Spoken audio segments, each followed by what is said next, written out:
Bismillahirrahmanirrahim. Uhayyikum bitahiyyatil Islam. Assalamualaikum warahmatullahi taala wabarakatuh. Waalaikumsalam Alhamdulillah warahmatullahi wassalatu wassalamu ala sayyidina Rasulillah sayyidina Muhammad bin Abdullah wa ala alihi wa sahbihi wa mawalah wa la haula wa la quwwata illa billah.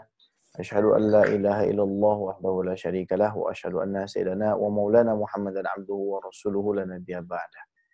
Amma ba'du fanawayna ta'allum wa ta'lim wal ifadah wal istifadah wal iqamah wal istiqamah wal hatha 'ala tamassuki bi kitabillah wa sunnati rasulillah ibtigha'an mardatillahi wajhil karim. Allahumma faqihna fid din wa 'allimna ta'wil waj'alna minal ladzina yastami'una al-qawla fayattabi'una ahsanah. Allahumma arinal haqqa haqqan warzuqna ittiba'ah wa arinal batila batila warzuqna ijtinabah wa adkhilna bi rahmatika fi 'ibadikas salihin amin ya rabbal alamin. Ikhwati wa akhwati fillah rahimani wa rahimakumullah, azani wa azakumullah. Wabil khusus Sayyidi wa Habibi wa Ustadhi Buya Kopri Nurzain LCMA, mata'anallah bituli hayati amin ya rabbal alamin. Para asatiz yang hadir, kemudian juga jamaah dan teman-teman. Wabil khusus para jamaah Masjid Al-Hidayah Modernan yang dimuliakan oleh Allah. Insyaallah pada malam hari yang cerah ini kita akan melanjutkan membaca dari biografi Al-Imam Al-Bukhari yang sudah kami terjemahkan sendiri dari berbagai macam sumber. Kali ini kami lebih tausi', lebih meluaskan lagi, mengambil sumber yang jauh lebih komprehensif lagi, bukan hanya mengandalkan apa yang ditulis oleh Imam Ibnu Hajar Al-Asqalani di dalam Hadiyus Syari'nya, tapi juga dari tarikh Baghdad, kemudian dari tarikh Islam, dan juga dari Syiar A'lamin Nubala, dan dari beberapa kitab-kitab Ar-Rajum yang lain. Nah, Imam Al-Bukhari, sebagaimana kita tahu, beliau adalah figur yang sangat cinta kepada ilmu. Dan ini yang patut kita contoh. Ya, karena agama ini dijaga bukan hanya dengan hamasah, bukan hanya dengan kecintaan yang meluap-luap, ekspresi dari emosi yang ada di dalam hati kita. Tapi Imam Bukhari ini mengajarkan bahwasanya beragama itu hakikatnya adalah ilmu. Itu yang kita pelajari setelah kita meneliti bagaimana Imam Al-Bukhari itu hidup. Beliau lahir pada 13 Syawal tahun 194 Hijriah dan wafat 30 Ramadan 256 Hijriah. Jadi aktivitas Imam Bukhari dalam menuntut ilmu dimulai semenjak sebelum beliau baligh, ya. Dan ditunjang dengan harta yang beliau miliki, peninggalan orang tuanya. Sampai beliau mengatakan, aku menghabiskan di dalam 1 bulan itu uang sekitar 500 dirham untuk digunakan pembiayaan menuntut ilmu. Wa ma indallahi khairu wa abqa. Dan apa yang ada di sisi Allah itu lebih baik dan lebih eksis. Nah, ikhwati wa akhwati fillah rahimani wa rahimakumullah. 500 dirham itu setara dengan maharnya Nabi Muhammad SAW kepada Sayyidah Aisyah. Kurang lebih Imam Bukhari menghabiskan 40 juta dalam waktu 1 bulan untuk menuntut ilmu. Kita hidup di zaman di mana orang itu malas untuk menghabiskan uang, membeli kitab, menghabiskan uang untuk membayar syekh, atau menghabiskan uang untuk meminta seseorang menuliskan hal-hal yang bermanfaat bagi dirinya. Itu sangat minim sekali di zaman ini. Berbeda dengan di zaman dahulu. Padahal dengan minimnya percetakan di zaman dahulu dan maraknya percetakan di zaman sekarang dan mudahnya sarana informasi serta teknologi harusnya memudahkan setiap orang itu untuk lebih mendapatkan banyak ilmu. Tapi ternyata keberkahan ilmu itu memang urusan di tangan Allah Subhanahu wa Ta'ala. Baik. Nah, Imam Bukhari ini punya karakter selalu bergegas mendatangi majelis ilmu. Nah, kita tahu orang yang suka datang ke majelis ilmu itu minimal mendapatkan 4 hal. Yang pertama, nazalat alaihimus sakinah, Allah kasih ketenangan di dalam hidupnya. Dia orang yang mau hidupnya tenang, keluarganya pengen hidupnya tenang. Ala Nabi SAW, tidak perlu sebenarnya ke psikiater, tidak perlu pergi ke psikolog. Tapi melazimkan untuk duduk di majelis ilmu yang di situ dibacakan ayat Allah, dipelajari ayat Allah, otomatis juga dipelajari hadis Nabi Muhammad SAW, dan juga dipelajari kalam-kalam ulama dan aulia, maka Allah akan turunkan rasa tenang. Wa ghasyiyatuhumur rahmah. dan kasih sayang akan dihimpun dalam hati mereka. Mungkin kalau pasangan rumah tangga yang sudah mulai merasa kehilangan chemistry-nya, maka salah satu cara untuk membangkitkan rasa cinta itu adalah sama-sama rutin duduk di dalam majelis. Nah, kemudian Nabi juga memberikan semangat lagi bagi kita dengan mengatakan wahafathumul malaikah, malaikat itu menaungi mereka. Artinya memang Allah itu punya malaikah sayyarah. Malaikah sayyarah, malaikat-malaikat yang berkeliling di atas langit itu, berkeliling mengitari bumi, mencari majelis-majelis ilmu dan majelis-majelis zikir. Jadi kalau misalkan ada satu malaikat melihat ada majelis ilmu atau majelis zikir, maka manggil teman-temannya. Ini kayaknya yang kita cari nih, akhirnya berkumpul di situ. Dan ini salah satu cara bagi kita untuk menghalangi keluarga kita dari sihir. Ya. Gimana itu caranya? Ya otomatis undang malaikat datang ke rumah. Kalau misalkan malaikatnya itu banyak, otomatis jin itu tidak akan kuat. Maka salah satu terapi ruqyah yang lumayan manjur adalah duduk di majelis ilmu yang dengan kriteria-kriteria yang sudah kita sebutkan tadi. Dibacakan ayat Quran, dibacakan hadis, kemudian kalam aulia, dan duduk di situ semua orang yang memang punya niat ikhlas di dalam menuntut ilmu. Kemudian wa dzakarahumullah fi man indah, Allah sebut nama orang yang hadir itu di sisinya. Ini kan keistimewaan. Nah, Imam Bukhari dari kecil udah suka duduk di majelis ilmu. Kontras dengan saya misalkan atau dengan kita di zaman sekarang lebih sukanya di majelis gibah mungkin, nauzubillah ya. Nauzubillah ya, di majelis-majelis yang enggak faidah ya. Makanya umat ini mundur. Jangan kita itu cuma bisa nyalahin barat, nyalahin orang non-muslim, tapi coba lihat ke diri kita sendiri. Kita sendiri aja ngejauhin majelis ilmu, kita ngejauhin para habaib, kita ngejauhin para ulama. Kok kita pengen agama ini bangkit kembali. Kita saja menjauhi hadis Nabi, kita sebagai orang tua juga lebih senang menyekolahkan anak kita ya, ke institusi-institusi yang tidak ada kaitannya dengan agama, atau sebelum menyekolahkan anak kita ke bidang umum, kita juga tidak punya keinginan untuk membekali anak kita dengan ilmu agama, ya, apalagi sampai menghafal Al-Quran dan hadis. Nah, kemudian Imam Bukhari ketika setelah selesai beliau menghafal Quran, kemudian beliau melanjutkan menghafalkan beberapa karya para ulama. Jadi kalau kita lihat kenapa Imam Bukhari itu bahkan sampai ada ulama yang mengatakan bahwasanya Imam Bukhari indana afqah, lebih faqih daripada Imam Ahmad bin Hanbal, wa absar minhu, dan lebih dalam, lebih tajam penglihatannya daripada Imam Ahmad bin Hanbal. Padahal Imam Ahmad bin Hanbal ini mujtahid mutlak mustaqil. Tapi sampai ada salah seorang rawinya Bukhari, rawi Sahih Bukhari mengatakan begitu. Ya, saya tidak mau sebut namanya ya, tapi itu disebutkan di dalam biografi yang ditulis oleh Al-Imam Al-Zahabi tentang Al-Imam Al-Bukhari. Ya, jadi beliau setelah hafal Quran nggak berhenti. Nah, disinilah letak karomahnya Imam Bukhari. Bagaimana bisa menghafal Al-Quran, memurojaahnya. Pada saat yang sama, beliau ketika masih kecil menghafal kembali kitab-kitab Abdullah bin Al-Mubarak, kitab-kitab Waqi' bin Jarrah, di dalam masalah sunan, zuhud, dan lain sebagainya. Nah, beliau juga tidak menghilangkan kecenderungan di dalam mempelajari ilmu-ilmu yang berkaitan dengan akal.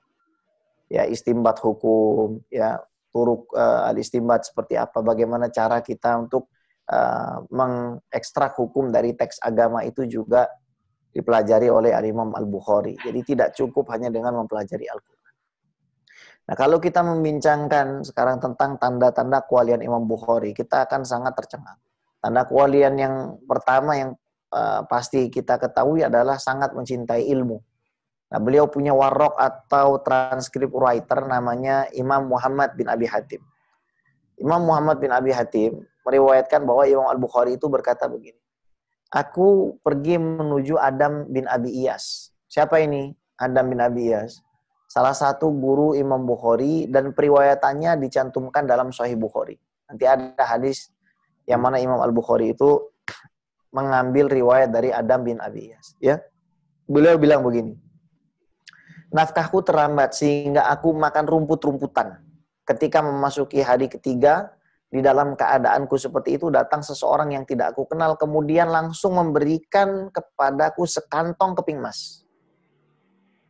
Coba, 3 hari makan rumput, nggak ngeluh, kemudian nggak minta-minta, tiba-tiba ada orang yang beliau nggak kenal, datang kepada Imam Bukhari, la salam wala kalam, nggak banyak bicara, langsung ngasih sekantong keping emas. Itu siapa kira-kira? Ya kemungkinannya 2. Kalau bukan itu malaikat yang sedang tasyakul bisyaklil bashar, malaikat yang sedang shape shifting jadi manusia, bisa jadi manusia yang dimimpikan oleh Nabi Muhammad SAW atau diberikan ilham di dalam mimpinya menceritakan tentang keadaan Imam Bukhari yang membutuhkan bantuan. Nah jadi kita kalau sudah nuntut ilmu karena Allah itu nggak usah takut miskin, nggak usah takut lapar, nggak usah takut nggak ada yang nolong. Pasti ada yang nolong. Ya. Dulu ketika sebelum saya ngambil S2 di UIN itu, lagi ngambil ya, tahun 2012 awal ya, akhir, 2012 akhir, dan mau masuk 2013 awal.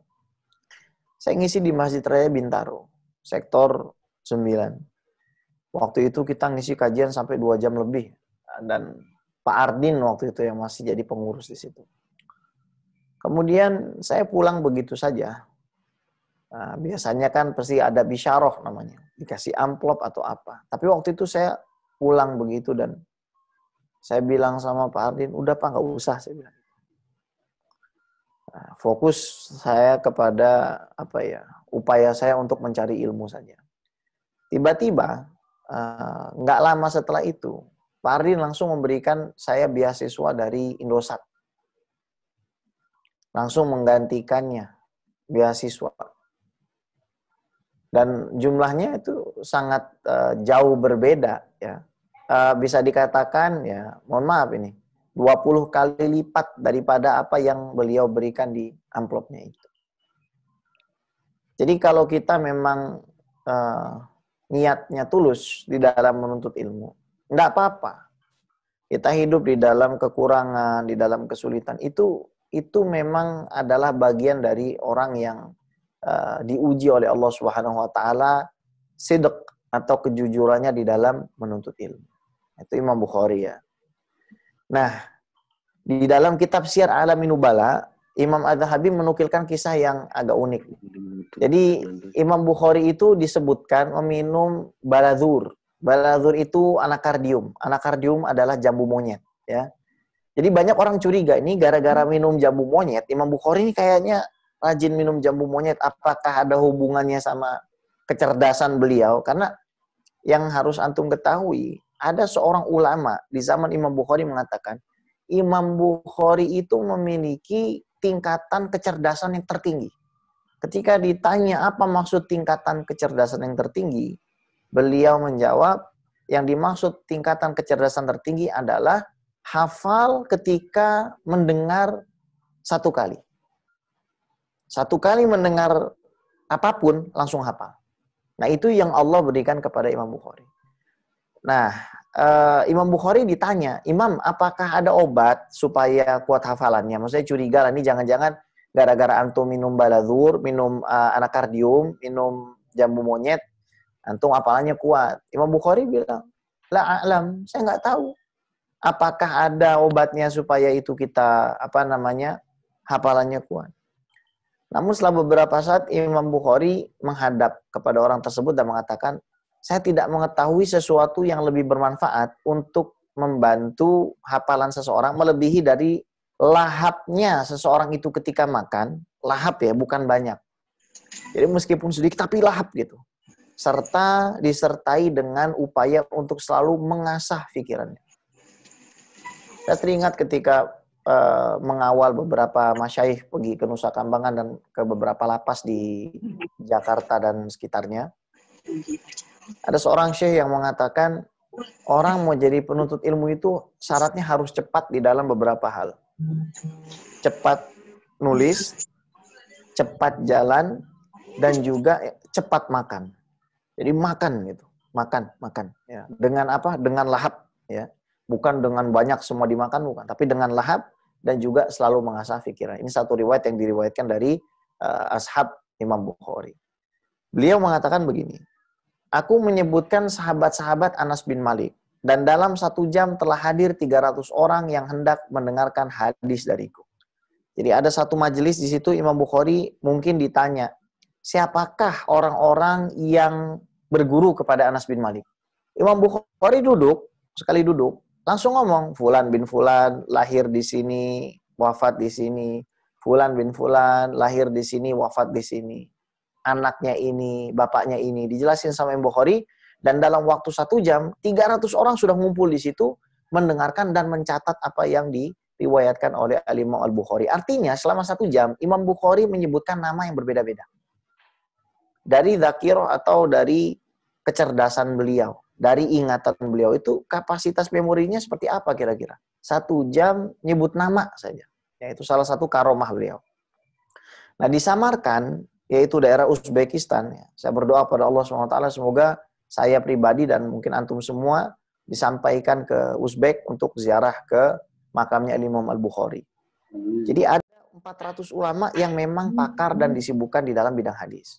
Mereka pengen membuat Imam Bukhari ini tergelincir di dalam mughalatoh atau kerancuan. Mereka membuat satu skema untuk menjebak Imam Bukhari. Gimana caranya? Mereka memasukkan isnad Syami ke dalam isnad Iraqi. Yakni nama-nama orang Syam dijadikan nama-nama sebagai periwayat hadis yang diriwayatkan oleh orang-orang Irak. Dan isnad Yamani kepada isnad Haram.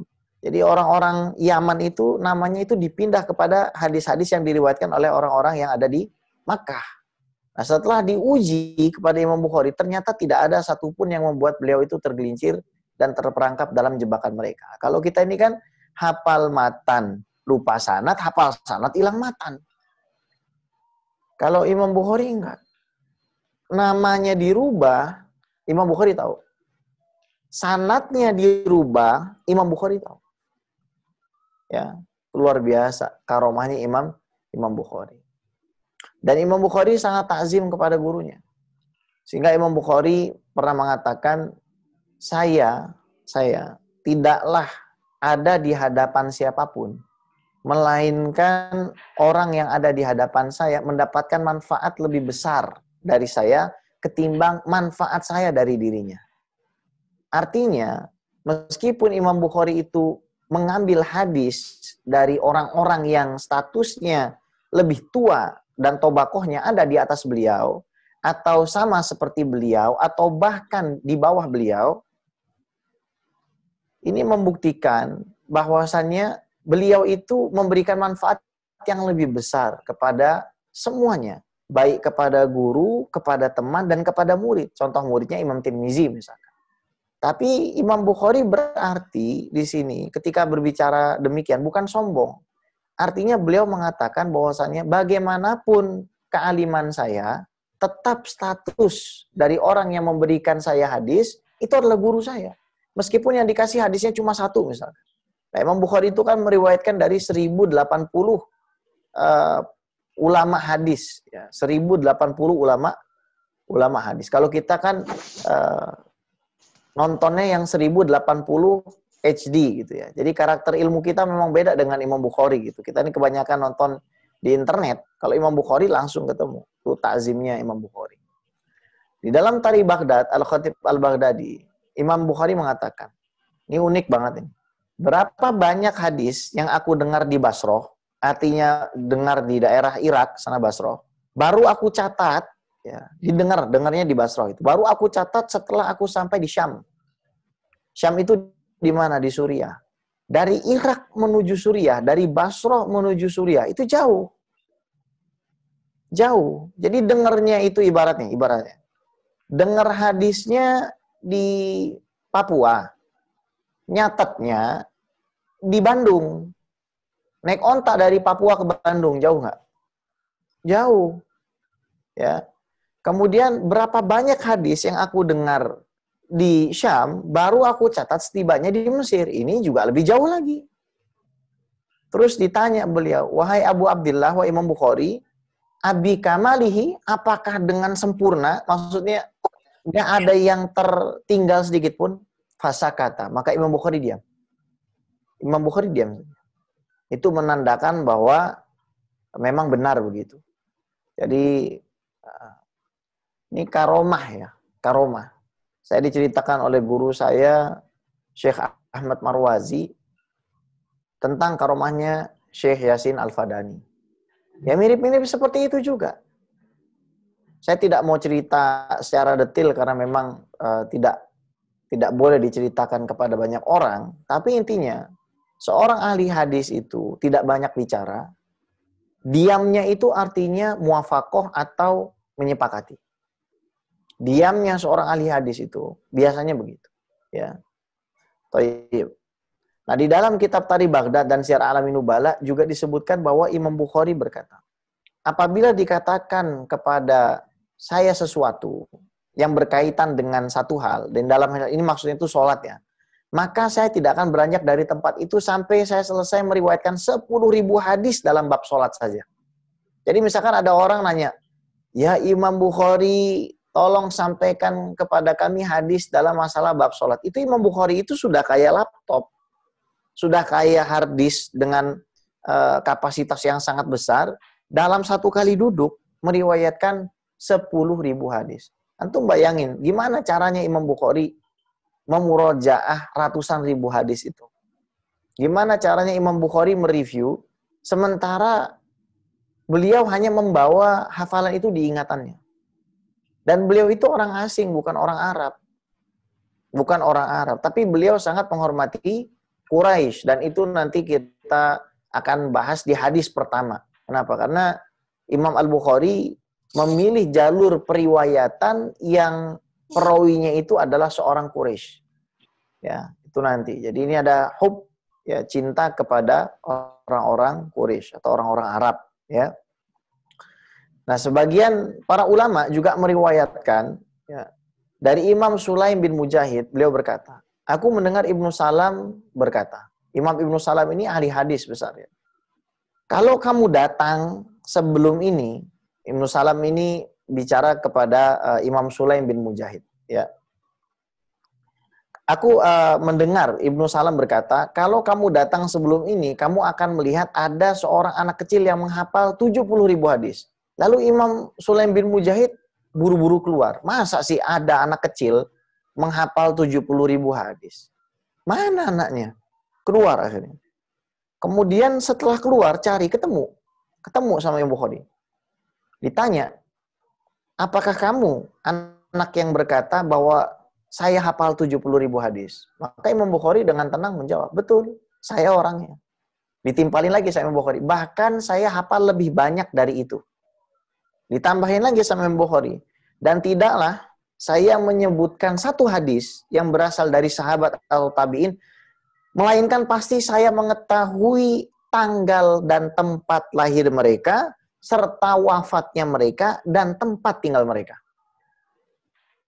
Bisa terbayang nggak ada manusia seperti itu? Kalau kita kan misalkan laptop ketinggalan, atau paper ketinggalan, kita udah porak-poranda. Jadi kalau kita merasa udah bertakwa kepada Allah, coba kita lihat diri kita dibandingkan Imam Bukhari. Nggak ada apa-apanya. Nggak ada apa-apanya sama sekali. Nah, karakter Imam Bukhari yang harus kita tiru juga, beliau itu orangnya sangat pemalu. Malu beliau itu, ya. Syadidul haya, seperti Sayyidina Utsman bin Affan. Kana yastahi katsiran min Allah wa kana yastahi katsiran minan nas. Kata Syekh Ali Jum'ah, Sayyidina Utsman bin Affan itu malu kepada Allahnya banyak dan malu kepada manusianya juga banyak. Makanya innallah hayyun karim. Allah sampai disifati dengan sifat malu. Ya, maksudnya itu adalah majas. Maksudnya Allah itu tidak akan membuat kita kecewa. Yastahi min abdihi idza rafa'a yada ilaihi ayaruddaha sifra. Kalau kita mengangkat tangan minta kepada Allah, Allah tuh malu kalau mengembalikan tangan kita secara hampa. Jadi ada seorang imam ahli hadis yang namanya Ibnu Salam berkata, apakah kalian pernah melihat seorang pemuda yang masih lajang, belum menikah, yang lebih memiliki rasa malu dari Muhammad bin Ismail Al-Bukhari? Itu tidak perlu jawaban, karena itu pernyataan dalam bentuk pertanyaan. Maksudnya apa? Nggak ada anak yang sepanjang umur saya ini hidup di atas permukaan bumi yang saya lihat masih perjaka tapi memiliki rasa malu yang sangat luar biasa melebihi Imam Bukhari. Kalau anak zaman sekarang, cuawakan lah, posting foto sembarangan lah, kemudian juga posting video sembarangan lah. Nah, Imam Bukhari dari kecil sudah punya rasa malu. Berarti kualitas yang kalau kita menginginkan anak kita jadi orang mulia, kita dari kecil, mereka anak-anak kita harus sudah kita tanamkan rasa malu. Ada cerita lagi dari guru Imam Bukhari, Abu Hafs Al-Fallas namanya. Beliau ini lahir tahun 160 Hijriah, wafat 249 Hijriah. Lebih tua dari Imam Bukhari, lebih tua sekitar 34 tahunan kurang lebih ya. Beliau sampai mengatakan begini, setiap hadis yang tidak diketahui oleh Imam Bukhari, falaysa bihadis, maka itu bukan hadis. Bayangin, ada orang yang umurnya 34 tahun di atas kita, karena dia itu mengakui kealiman kita, mengakui keutamaan kita, mengatakan hal itu. Kalau hadis itu tidak diketahui Imam Bukhari, maka itu bukan hadis.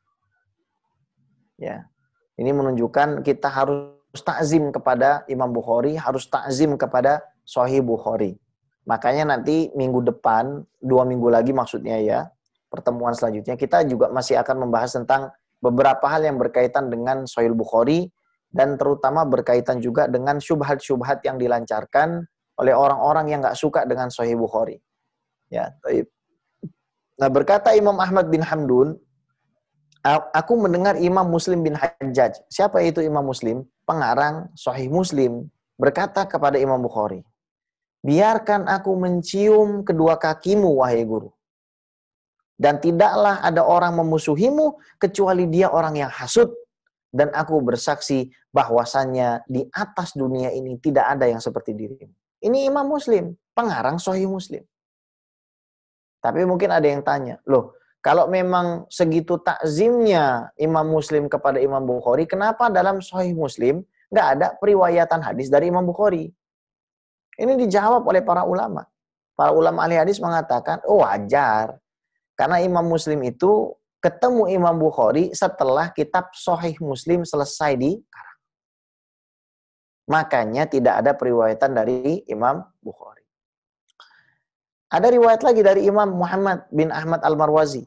Beliau berkata, aku mendengar Imam Abu Zaid Al-Marwazi, mufti mazhab Syafi'i. Ini sangat luar biasa dan insya Allah setelah dengar kisah ini, kita mungkin ya, bagi yang hatinya terketuk, pasti langsung pengen beli kitab Sahih Bukhari. Pasti langsung pengen beli. Aku mendengar Imam Abu Zaid Al-Marwazi. Siapa ini? Mufti mazhab Syafi'i. Dan salah satu periwayat Sahih Bukhari yang lahir tahun 301 dan wafat tahun 371 Hijriah. Jadi ulama abad ke-4 Hijriah. Beliau berkata ini, Imam Abu Zaid Al-Marwazi. Aku tertidur antara rukun dengan makom Ibrahim. Jadi di sekitar Ka'bah itu tertidurnya. Di dalam mimpi aku bertemu Nabi Muhammad SAW dan beliau berkata kepadaku, wahai Abu Zaid, sampai kapan kamu itu akan terus mengajarkan kitab Syafi'i, tapi tidak mengajarkan kitabku? Kaget itu beliau, Imam Abu Zaid Al-Marwazi. Lalu aku bertanya, ya Rasulullah, apa yang dimaksud kitabmu itu? Maka Nabi Muhammad SAW mengatakan, Jami' li Muhammad bin Ismail. Maksudnya apa? Kitab Sahih Bukhari. Langsung terjaga beliau. Sampai ditegur sama Rasulullah SAW. Bagus kamu membesarkan. Artinya itu juga takyid kepada mazhab Syafi'i. Ya, itu juga pujian kepada mazhab Syafi'i. Bukan justru malah, oh berarti tinggalkan ini Imam Syafi'i kembali ke Bukhari. Artinya kan Rasul mengatakan, ya bagus kamu ngajari kitab Asy-Syafi'i yang masih keturunan juga orang Quraisy, ya Al-Qurashi, yamla'ul arda ilma, yang memenuhi bumi ini dengan ilmunya. Bagus, tapi kenapa nggak ngajari kitabku ini? Apa kitabku? Kitab Shahihul Bukhari. Makanya saya kalau dapat rezeki lagi mau ngumpulin gitu, naskah-naskah Shahihul Bukhari yang katakanlah dicetak dari berbagai macam manuskrip dan diisdar dari berbagai macam percetakan. Ya, kenapa ya? Untuk ta'zim dan juga untuk mencari hal-hal yang bermanfaat.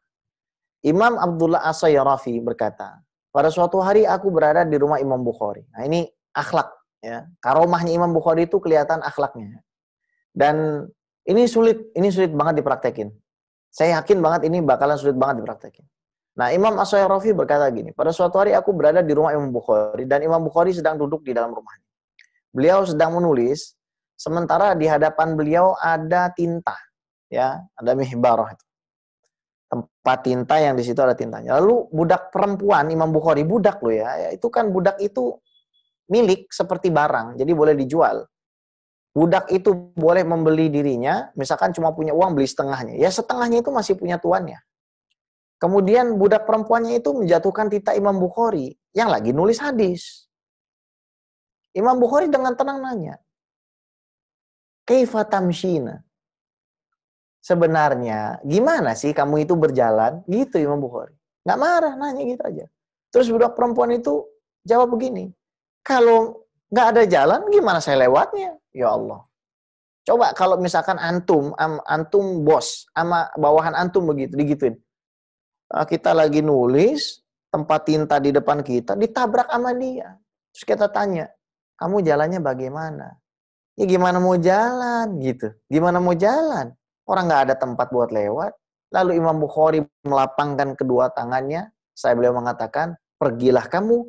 Pada hari ini aku telah memerdekakanmu. A'taqtuki fi hadzal yaum.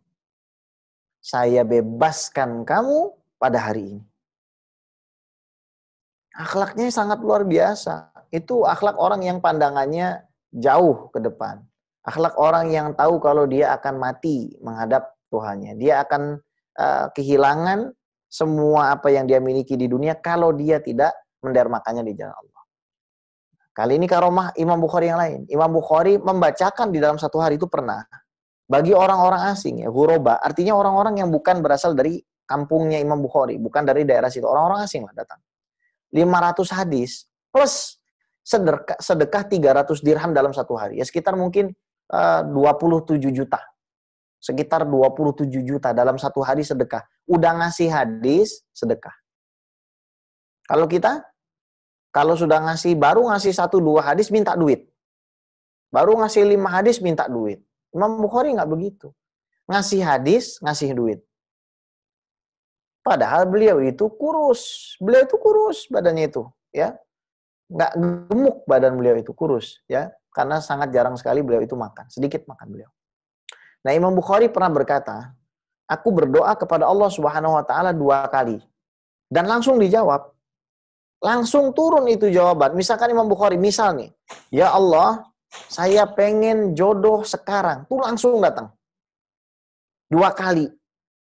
Nah, Imam Bukhari ketika udah nyobain begitu dan tahu ternyata doanya itu langsung dikabulkan, justru malah Imam Bukhari takut berdoa. Justru malah takut. Kenapa? Karena takut pahalanya jadi dikurangi. Karena ada orang, ya Imam Bukhari ngeliatnya di akhirat, pengen dibalasnya di akhirat. Pengen ketemu sama Rasulullah SAW, pengen dapat fadilah dekat dengan Nabi Muhammad SAW. Jadi ya sebagus-bagusnya doa kita dikabulkan, ya mungkin kita jangan senang dulu gitu. Kadang-kadang kita bilang ini adalah akibat kita sering sholat duha, ini akibat. Nah gimana kalau misalkan kita begitu dikabulkan doanya, tapi pahala kita dikurangi? Ya berarti itu menunjukkan nggak salah juga, tapi itu menunjukkan apa? Memang tingkatan kita jauh sekali. Kita kan mencari doa yang dikabulkan. Imam Bukhari doanya pasti dikabulkan, tidak mau berdoa untuk kepentingan beliau maksudnya. Pasti Imam Bukhari berdoa, tapi bukan untuk kepentingan beliau. Ya.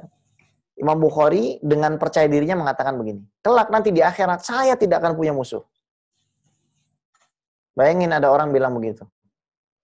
Tapi masalahnya ini yang bilang bukan saya, bukan antum, bukan orang zaman sekarang. Yang bilang Imam Bukhari. Di akhirat nanti saya nggak akan punya musuh. Kemudian waroknya Imam Muhammad bin Abi Hatim berkata begini. Ya Syekh, bagaimana mungkin? Sementara sebagian manusia itu membenci dirimu. Di dalam kitab tarikhmu itu kan engkau membicarakan perihal manusia. Banyak orang-orang yang kau bicarakan. Kemudian Imam Bukhari menjawab. Tenang, beliau jawab. Betul. Memang di situ aku membicarakan banyak keadaan manusia. Tapi aku meriwayatkan riwayat-riwayat tersebut tidak dari diriku sendiri. Jadi Imam Bukhari itu nggak mau mengotori lidahnya untuk nyebut kejelekan orang. Kalau Imam Bukhari mau menjelaskan tentang kejelekan seseorang, Imam Bukhari akan berkata, Fulan itu dianggap sebagai pendusta oleh Fulan. Gitu. Kadzabahu Fulan. Wadda'ahu Fulan. Itu Imam Bukhari. Sementara Nabi SAW saja sudah bersabda, Bi'sa akhul ashirah. Buruk sekali kabilah ini. Dalam satu kesempatan itu, beliau ngomong begitu. Nabi SAW. Buruk sekali kabilah ini. Ada ungkapan seperti itu. Tapi Imam Bukhari nggak mau. Sampai segitunya ya. Dan beliau mengatakan, Ma irtabtu ala ahadin mungdu alimtu annal ghibah haram. Semenjak aku tahu hukum ghibah haram, itu kan artinya dari kecil. Semenjak saya tahu hukum ghibah itu haram, maka semenjak saat itu saya tidak pernah menggibahi orang. Padahal kalau kita baca Riyadhus Shalihin Imam Nawawi, di situ dijelaskan ada 6 kriteria orang itu boleh menggibah. Salah satunya gibah yang wajib dalam masalah ilmu hadis. Masalah jarh wa ta'dil. Kalau orang itu pendusta, katakan pendusta. Tapi Imam Bukhari nggak mau. Nah, Imam Ibnu Hajar al-Asqalani di dalam Hadis Syariah beliau mengatakan gini. Di dalam jarh wa ta'dil, Imam Bukhari menggunakan redaksi-redaksi yang menunjukkan ketakwaan dan kehati-hatian beliau. Renungkan coba. Ketika beliau mengatakan misalkan, sakatu anhu.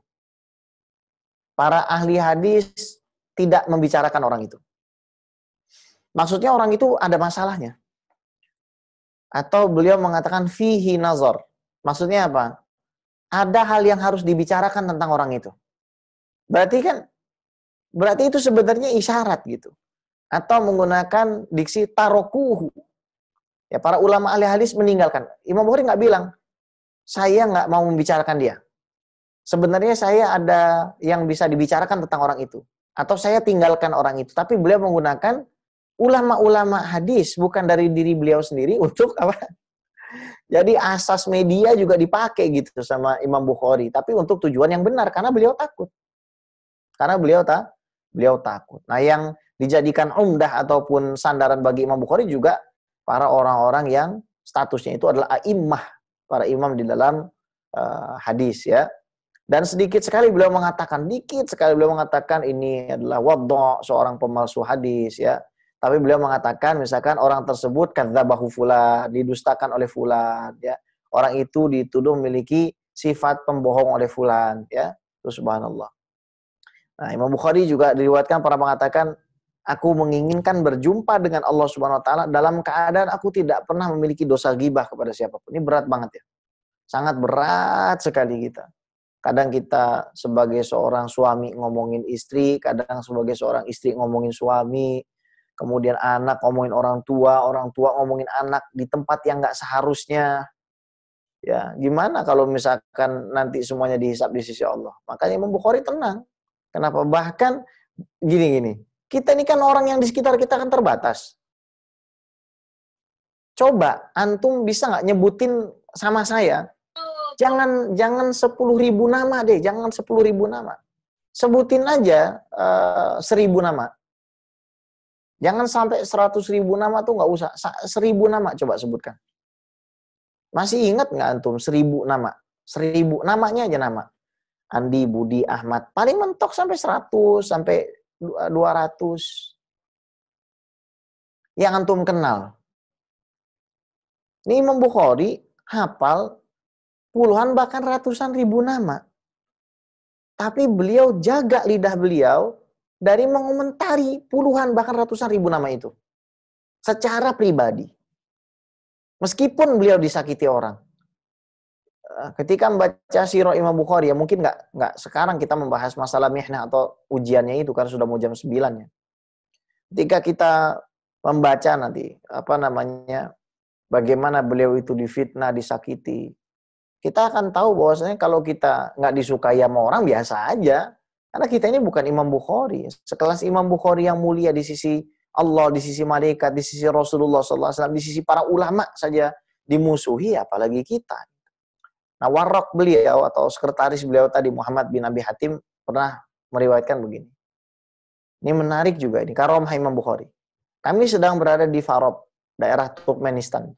Dan Imam Bukhari sedang membangun ribat atau pondok pesantren yang dekat dengan kota Bukhara. Jadi agak di luar sedikit dari kota Bukhara, itu ada satu tempat namanya Farob, ya, tempat Imam Al-Farobri juga yang meriwayatkan Sahih Bukhari sebanyak 2 kali dari Imam Bukhari. Dan banyak sekali beliau itu menceritakan tentang Imam Bukhari. Maka berkumpulan manusia untuk membantu Imam Bukhari. Imam Bukhari nggak pasang pelang, bantuin gue dong gitu, nggak. Imam Bukhari bikin sendiri. Bikin sendiri, ya Allah, bikin sendiri. Beliau mengangkat batu bata dan memindahkan batu bata. Ngangkat sendiri batu bata, pindahin lagi. Ngangkat lagi batu bata, pindahin lagi. Lalu sekretarisnya bilang gitu, wahai Imam Bukhari, sudah cukup bagimu. Kemudian Imam Bukhari mengatakan apa? Sesungguhnya ini membawa manfaat bagiku. Kalau apa ada kita ngelihat apa ya, ahli agama di zaman sekarang yang begitu? Rata-rata pada bawa asisten, rata-rata pada bawa, kita nih jauh banget kan, jauh. Akhirnya kita hidup untuk menyadari bahwa memang kita sudah meninggalkan kehidupan yang indah di masa salafus soleh itu. Banyak orang menyangka hidup di zaman salafus soleh itu adalah penampilan. Di mana celananya itu cingkrang, kemudian jidatnya hitam, jenggotnya lebat. Ini loh cara hidupnya. The way of life-nya beliau-beliau itu. Itu Imam Bukhari loh, ngangkat batu bata sendiri. Sekelas Imam Bukhari yang keilmuannya diakui oleh para ulama pada saat itu. Semua ulama hadis, nggak ada yang menafikan keutamaan Imam Bukhari. Nah, Imam Bukhari menyembelih 1 ekor sapi. Dan harus antum ketahui, yang ada di situ 100 orang. 100 orang. Dan Imam Bukhari itu tidak tahu bahasa semua orang di situ, nggak tahu gitu. Berarti ada orang dari daerah mana, pokoknya bantu saja gitu. Nggak kenal, nggak tahu juga bahasanya, kemudian tiba-tiba bantu saya 100 orang. Sapinya cuma 1. Apa cukup sapi 1 untuk 100 orang? Akhirnya Imam Muhammad bin Abi Hatim juga mengeluarkan roti-roti dari Farob yang jumlahnya itu hanya ada 15 roti. Nah, ini karomahnya. Maka dari 1 sapi dan 15 roti tersebut ternyata masih ada tersisa roti-roti yang bentuknya bagus dan mereka semua makan sampai habis. Sampai kenyang perutnya. Ini seperti mukjizatnya Nabi Muhammad SAW setelah perang, pada saat lagi perang Khandaq. Nabi panggil 1000 orang untuk makan dari beberapa ekor kambing yang dimasak oleh sahabatnya. Atau ketika Nabi SAW menyuruh berwudu dari ember, di situ jadi Nabi Muhammad SAW terpancarkan air dan semua orang berwudu di situ. Padahal yang berwudu jumlahnya sangat banyak sekali. Ini karomah. Berarti di dalam kisahnya Imam Bukhari ini ada isbatu karomatil aulia. Menegaskan bahwasanya karomah aulia itu ada. Ya, di dalam Al-Quran ya banyak. Ashabul Kahfi, Sayyidah Maryam, ya, itu karomah. Dan bagi sebagian kecil ulama yang menganggap bahwasanya Nabi Khidir itu wali, yaitu juga isbatul karomah. Nah, Imam Bukhari makan sangat sedikit. Dan sayang banget sama murid-muridnya. Sayang banget. Ya, Imam Bukhari sangat cinta juga kepada Al-Quran. Setiap 3 malam sekali sebelum tidur ya, beliau itu menghatamkan Al-Quran pada sholat malamnya. Itu Imam Bukhari. Nah, pada suatu malam, ini bikin hati kita pilu nih. Ini gimana orang yang, seorang figur yang sekarang kita sedang ceritakan, yang sekarang kita sedang obrolin ya, punya akhlak sangat luar biasa, bahkan kepada orang yang lebih muda. Pada suatu malam tuh, Imam Bukhari bangun dari tempat tidur beliau itu sebanyak 15-20 kali. Setiap beliau bangun, jadi antara 15-20 kali itu, beliau bangun tuh beliau mencari bara api untuk memberikan cahaya kepada hadis-hadis yang beliau takhrij. Beliau takhrij itu hadis, tulis. Ini hadis diriwayatkan fulan sampai Rasulullah ini bolak-balik ngambil bara api. Bangunlah itu waroknya. Kemudian beliau berkata begini, apakah kamu membawa semua itu, hai Imam Bukhari, tanpa memberitahu kepadaku? Berarti saya kan asistenmu. Bangunin aja saya. Tahu nggak Imam Bukhari bilang apa? Saya tidak ingin mengganggu tidurnya anak muda. Saya tidak mau ganggu tidurnya anak muda. Tidur ibaratnya, udah kamu anak muda, kamu tidur saja. Di mana kita bisa menemukan figur begitu sekarang?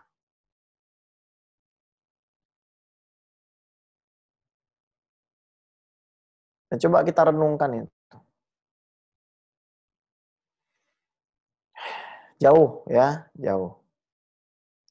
Nah, karena memang posisi Imam Bukhari dalam masalah ilmu ini tinggi ya, maka beliau juga mengikuti sunnah para pendahulunya dengan cara apa? Safar, rihlah ya. Jadi keluar dari negeri beliau dan mencari hadis ya. Dan kalau kita membicarakan tentang daerah-daerah yang pernah dimasuki oleh Imam Bukhari, kita bisa menyingkat atau meringkasnya sebagai berikut. Daerah Khurasan atau daerah yang bertetangga dengan Khurasan itu ya, daerah Samarkand, kemudian Uzbekistan, kemudian Afghanistan, yang gitu-gitulah ya. Basroh, Irak, Kufah, Irak, Baghdad juga Irak, Hijaz, Makkah, Madinah, kemudian Syam. Syam itu kan Suriah, Palestina, Yordan, dan juga Palestina, Yordan, Suriah, Palestina, Yordan, Suriah, dengan satu lagi itu Palestina, Yordan, Syam itu Suriah,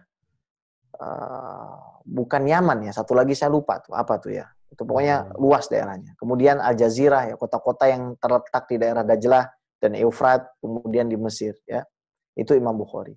Nah, Imam Bukhari ini kalau kita pelajari sirah beliau, kan guru beliau itu sangat banyak. Jadi beliau berjumpa dengan sekelompok kalangan atba' tabi'in muda dan beliau meriwayatkan hadis dari mereka. Sebagaimana beliau juga meriwayatkan dengan jumlah yang sangat besar dari kalangan selain mereka. Dan di dalam masalah ini beliau bertutur, aku telah menulis dari sekitar 1080 jiwa dan semuanya itu adalah dari kalangan ahlul hadis. Jadi semuanya itu dari kalangan ahlul hadis. Guru-guru Imam Bukhari yang terkemuka, ada Imam Abu Asim An-Nabil, ada Imam Maki bin Ibrahim, ada Imam Muhammad bin Isa bin At-Tabba, ada Imam Ubaidullah bin Musa, ada Imam Muhammad bin Salam Al-Baikandi, ada Imam Ahmad bin Hambal, Imam Mujtahid Mutlak, ada Imam Ishaq bin Mansur, ada Imam Khalad bin Yahya bin Sofar, ada Imam Ayyub bin Sulaiman bin Bilal, ada Imam Ahmad bin Ishkab, dan ada banyak sekali guru-guru Imam Bukhari. Kalau kita ngomongin murid-murid Imam Bukhari, ini nggak kalah dahsyat sekali ya. Siapa saja? Imam Muslim, pengarang Sahih Muslim. Lahir 204 dan wafat 261. Kemudian Imam Abu Isa At-Tirmizi, ini juga luar biasa fenomenal, yang mengarang Syama'il Muhammadiyah, adalah murid Imam Bukhari, yang juga pernah buta pada masa kecilnya. Kemudian ada Imam Shalih bin Muhammad, ada Imam Abu Bakar Muhammad bin Ishaq bin Khuzaimah Ibnu Khuzaimah, yang punya kitab Sahih Ibnu Khuzaimah dan punya kitab Tauhid, yang di situ sebenarnya kitab Tauhidnya itu bermasalah. Akan tetapi para ulama itu menukilkan kisah rujuk dan berubahnya beliau itu ke dalam akidah Ahlussunnah wal Jamaah. Kemudian ada Imam Abu Fadl Ahmad bin Salamah An-Nisaburi ya. Kemudian ada Imam Muhammad bin Nasr Al-Marwazi, Al-Hafiz Abu Bakar bin Abi Daud Sulaiman bin Al-Ayath. Banyak sekali ya para hufaz yang mereka semua itu berguru kepada Imam Bukhari. Nah, meskipun Imam Bukhari ini sibuk dengan menuntut ilmu dan memang posisi beliau itu dimuliakan, tapi beliau memang merupakan orang yang mengamalkan ilmu yang dimilikinya, menegakkan ketaatan kepada Rabb-nya. Terpancar pada diri Imam Bukhari itu ciri-ciri seorang wali yang terpilih dan orang soleh serta berbakti kepada Allah SWT, yang dapat menciptakan karisma di dalam hati dan kedudukan yang mempesona di dalam jiwa. Makanya Imam Sa'id bin Musayyab itu mengatakan, Innar rajul la yusalli bil-lail faja'alallahu ta'ala fi wajhi nuran yuhibbuhu kullu muslim. Fayaqulu rajulul ladzi lam yarahu qattu ana uhibbu hadzal rajul. Jadi seorang laki-laki salat malam, Allah berikan cahaya di wajahnya, dan cahayanya tersebut adalah dicintai oleh orang yang beriman, sehingga ada orang beriman ketemu dengan orang tersebut yang mana belum pernah bertemu sebelumnya, mengatakan, demi Allah aku mencintai orang ini. Apakah kita sudah memiliki cahaya itu? Ya Allah a'lam. Kalau ada orang beriman, orang soleh ketemu sama kita, cinta nggak? Ya. Di Jakarta ini ada namanya Habib Abdurrahman bin Syekh. Ini seorang wali ya. Beliau masih hidup. Nah, beliau ini Habib Umar bin Hafiz, bahkan masyayikh dari Syam itu tidak datang ke Indonesia kecuali mengunjungi Habib Abdurrahman bin Syekh. Ya, jadi Habib Umar, kemudian Syekh Anas Syarfawi ya. Jadi para ulama-ulama dari luar itu pasti datang gitu. Dan wasiatnya itu alaikum bil habaib bi majalisil habaib. Di Indonesia itu kamu hendaknya duduk di majelis-majelis para habaib, itu pesannya Syekh Anas Syarfawi.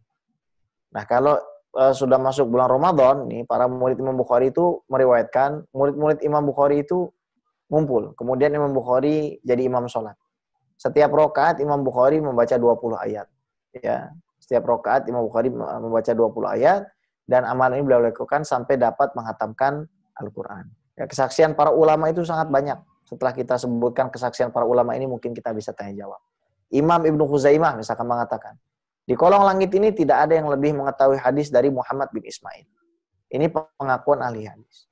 Imam Ibnu Utsman Al-Marwazi mengatakan, aku tidak pernah melihat dengan kedua mataku seorang pemuda yang lebih mendapatkan pancaran basiroh, pancaran masa batin yang terang, melebihi dari Imam Bukhari. Kenapa? Karena beliau waktu itu tangannya menunjuk kepada Imam Bukhari. Ya. Imam Qutaibah bin Sa'id menuturkan, aku duduk bermajelis dengan para ahli fikih, orang-orang zuhud dan ahli ibadah. Tapi aku tidak pernah melihat semenjak aku hidup, ada orang yang mencerna ilmu sehebat Muhammad bin Ismail Al-Bukhari. Dia adalah sosok pada zamannya seperti Umar bin Khattab di kalangan para sahabat. Benar, Ibu hari ini capek banget tau, Pak. Di zaman Imam Bukhari itu seolah-olah ada Sayyidina Umar yang hidup. Kemudian beliau berkata lagi, kalau seandainya Muhammad bin Ismail ini adalah seorang sahabat, maka dia merupakan bukti dari Allah SWT.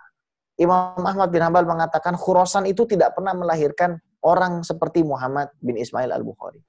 Ibnu Abi Syaibah dan Ibnu Numair menuturkan, kami tidak pernah melihat orang seperti Muhammad bin Ismail Al-Bukhari. Imam Bundar mengatakan, belum ada seorang laki-laki yang memasuki Basrah lebih mengetahui terhadap hadis dari saudara kami Abu Abdillah Muhammad bin Ismail Al-Bukhari. Abu Hatim Ar-Razi mengatakan, Khurasan belum pernah melahirkan seorang putra yang hafal hadis melebihi Muhammad bin Ismail. Banyak sekali. Banyak sekali. Saya kalau membacakan itu ya nggak akan habis. Saya cepetin saja ini terakhir ya. Al-Hafiz Imam Ibnu Hajar Asqalani mengatakan, andaikan pintu pujian dan sanjungan kepada Imam Bukhari masih terbuka bagi generasi selanjutnya, tentu habislah semua kertas dan nafas. Ia bagaikan lautan tak bertepi. Jadi ya rutinkan baca Sahih Bukhari. Rutinkan baca Sahih Bukhari. Dan kitab Sahih Bukhari ini kitab yang sangat luar biasa. Ya, karena Imam Ibnu Katsir itu mengatakan, al-matar war-rahmatu tanzilu. Ar-rahmatu tanzilu wal matar yanzilu bi qiraati Sahih Bukhari. Dengan membaca kitab Sahih Bukhari, itu hujan bisa turun.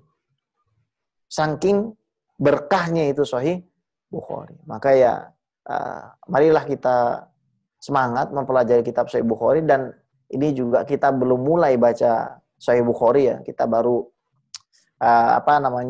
mempelajari tentang figur Imam Bukhari, karena buat saya ini sangat penting supaya kita melihat ada teladan dan supaya kita itu mempelajari dengan siapa kita itu berguru. Ya, mempelajari dengan siapa kita itu mengambil ilmu. Jangan hanya karena melihat pakaian, jangan hanya karena melihat viral, kemudian kita benarkan setiap perkataan yang disampaikan oleh seseorang.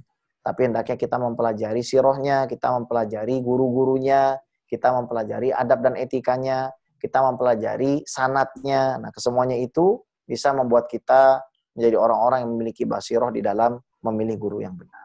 Baik, saya kira cukup sekian Ustadz Sidi Maulana. Jadi begini, ada beberapa faktor ya, karena ini waktunya sangat singkat, sebenarnya itu juga bagian dari materi kita. Jadi ada beberapa faktor yang melandasi kenapa kok Imam Bukhari itu menulis Sahih Bukhari. Yang pertama, memang di zaman sahabat Nabi Muhammad SAW itu para sahabat tidak menuliskan banyak hadis. Memang ada kitab-kitab yang mengumpulkan hadis yang ditulis oleh para sahabat, tapi itu tidak banyak. Seperti Sayyidina Ali itu punya Sahifah kumpulan hadis yang jumlahnya itu sampai 1000 hadis. Tapi seperti itu tidak banyak. Bahkan kalau kita lihat, kenapa Sayyidina Abu Hurairah itu menghafal hadis? Ya karena melihat para sahabat itu kurang ihtimam kepada hadis disebabkan ya beberapa faktor. Karena sempat dilarang, takut makhluk bercampur dengan dengan Al-Quran. Kemudian juga karena para sahabat itu zakirohnya kuat. Tapi Sayyidina Abu Hurairah itu memikirkan zaman setelah sahabat. Zaman setelah sahabat ini apakah nanti zakiroh ataupun akalnya itu pada kuat menghafal hadis seperti sahabat atau tidak. Nah itu kan akhirnya membuat Sayyidina Abu Hurairah menghafal. Kemudian setelah era para sahabat datang era tabi'in. Memang mereka menuliskan hadis, tapi belum mudawan, belum katakanlah dikumpulkan awal-awal tabi'in itu belum mengumpulkan kitab-kitab hadis dalam satu bab, satu buku khusus, dan di situ ada bab-bab yang ditulis, misalkan bab soal bersuci, kemudian bab soal nikah, bab soal jihad, bab soal permulaan wahyu itu belum ya. Sampai akhirnya datanglah para ulama-ulama ahli hadis, ini singkat saja ya. Dan mereka mengumpulkan hadis-hadis itu sampai zamannya Imam Ahmad bin Hanbal, sampai atba tabi'in generasi awal. Ini kibar atba tabi'in seperti Imam Ahmad, termasuk Imam Malik bin Anas. Nah, Imam Bukhari karena sudah hafal semua, ngelihat dalam semua kitab itu kok ada yang sahih, ada yang hasan, ada yang dhaif, dan banyak yang dhaif. Lalu Imam Bukhari itu baru mikir, kayaknya ini saya harus ngumpulin. Terus ketika beliau punya keinginan begitu, Allah kasih isyarat ketemu sama gurunya, Imam Ibnu Rahawai. Kata Imam Ibnu Rahawai, Bukhari, kenapa ente nggak kumpulin aja satu kitab khusus yang di situ memang menuliskan hadis sahih, tambah semangat. Dan beberapa ulama hadis itu meriwayatkan bagaimana Imam Bukhari itu bermimpi bertemu Rasulullah Shallallahu Alaihi Wasallam, dan Imam Bukhari itu di tangannya ada mirwahah. Mirwahah itu kipas ya. Adzubbu ala Rasulillah Shallallahu Alaihi Wasallam. Kata Imam Bukhari, saya itu ngimpi ketemu Nabi, terus saya pegang kipas, terus saya mengusir lalat. Imam Bukhari bangun, cari ahli takwil mimpi. Ini kira-kira apa? Oh, itu maknanya kamu akan menghilangkan, kamu akan mengusir kedustaan-kedustaan yang dinisbatkan kepada Nabi SAW. Terus ada lagi yang mimpi, ngelihat Imam Bukhari di belakang Rasulullah. Melihat Imam Bukhari jalan di belakang Rasulullah. Rasulullah SAW jalan, ada bekas telapak kakinya, jalan gitu. Nah, Imam Bukhari setiap Nabi angkat telapak kakinya, lalu Imam Bukhari menempatkan telapak kaki beliau di tempat di mana Nabi Muhammad SAW meletakkan telapak kaki. Nah, itu kholfiyahnya. Itu yang menyebabkan Imam Bukhari itu menulis. Itu ringkasnya. Ya, itu ringkasnya. Kalau antum memang masih penasaran, ditulis di dalam Hadiyus Sari. Bab paling awal sekali justru membahas soal itu. Baik, saya kira itu saja. Kalau saya sendiri ya, menyarankan baca kitab hadis. Jangan langsung ke Bukhari kalau kita memang tidak punya guru ya. Tidak punya guru tuh jangan langsung membahas Bukhari dulu, tapi baca dulu Arba'in Nawawiyah ya. Baca dulu Arba'in Nawawiyah. Baca dulu Arba'in Nawawiyah. Ya, jangan langsung ke Bukhari. Kenapa? Karena baca Bukhari itu jenjangnya ada ya. Jadi harus kelar dulu Arba'in, kemudian Riyadhus Shalihin. Jadi membaca Bukhari sendirian itu ya kalau memang kita sudah pernah baca dan juga kita punya kapasitas untuk menelaah syarah-syarahnya, karena di dalam hadis-hadis Bukhari itu akan banyak sekali hal-hal yang membuat kita bertanya-tanya. Dan kalau kita tidak punya kemampuan dan piranti untuk membaca syarah-syarah daripada syurah yang menulis syarah atas Bukhari, penjelasan atas Sahih Bukhari, maka kita akan kesulitan. Akan tetapi kalau mau beli terjemahannya untuk tabarukan dan dibaca, kemudian apa yang tidak tahu ditanyakan kepada guru antum, ya saya kira hal seperti itu boleh-boleh saja. Apalagi saat zaman sekarang uzur ya, karena tidak terlalu banyak memang yang mengajarkan kitab Sahih Bukhari. Adapun harganya saya nggak tahu. Yang terjemahan saya nggak tahu. Yang bahasa Arab itu mungkin ya, kalau Sahih Bukhari saja ya mungkin ya sekitar 120.000 lah atau 150.000. Kisarannya mungkin 200.000 ke bawah. 200.000 ke bawah, insya Allah. Baik. Baik, yang terakhir mohon izin. Ya, jadi gini, al-wilayah muktasabah. Kalau kita bicara hukum akal, mungkin. Ya mungkin, saya jawab mungkin. Mungkinkah kita jadi seperti Imam Bukhari? Jawabannya mungkin aklan. Secara akal itu mungkin.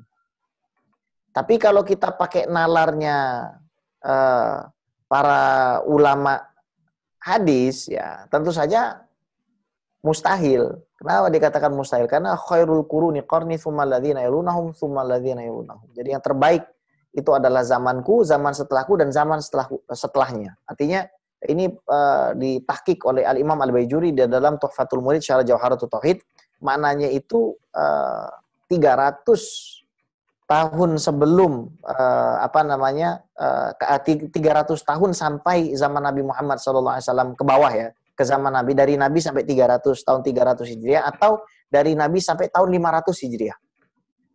Jadi Imam Ghazali itu masih masuk ya menurut tahqiqnya Imam Al-Baijuri. Kalau kita melihat kepada hadis Nabi ya mohon maaf, nggak mungkin. Kita pengen seperti mereka, nggak mungkin. Tapi yang bisa kita lakukan adalah meneladani mereka.